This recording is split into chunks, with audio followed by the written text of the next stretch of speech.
ડભોઈ શહેરના મહત્વના overbridge Sarita overbridge પર વીજ પોલ તો લગાવવામાં આવ્યા છે, પરંતુ મોટાભાગની લાઇટો બંધ હાલતમાં જોવા મળી રહી છે, જેને લઈને રાત્રિના સમયે અંધકારમય વાતાવરણ છવાઈ જાય છે। ગઈકાલ રાત્રિએ પણ મોટાભાગની લાઇટો બંધ હાલતમાં દેખાતા વાહન ચાલકોમાં ભારે રોષ જોવા મળી રહ્યો છે।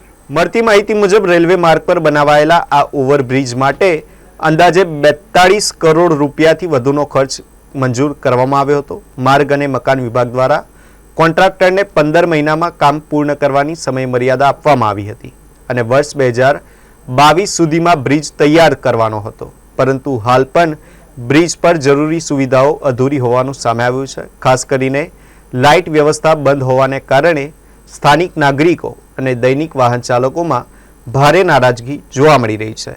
સ્થાનિકોનો આક્ષેપ છે કે રાત્રિના સમયે બ્રિજ પર અકસ્માતની શક્યતાઓ વધી રહી છે। બીજી તરફ કામ પૂર્ણ થયા બાદ પણ માર્ગ અને મકાન વિભાગ દ્વારા હજુ સુધી કમ્પ્લીશન સર્ટિફિકેટ આપવામાં આવ્યું નથી, જેના કારણે કામગીરીની ગુણવત્તા અંગે પણ સવાલો ઉઠી રહ્યા છે। સ્થાનિક લોકોએ તાત્કાલિક બ્રિજની લાઇટો કાર્યરત કરી બાકી રહેલી પ્રક્રિયા પૂર્ણ કરવાની માંગ ઉઠાવી છે।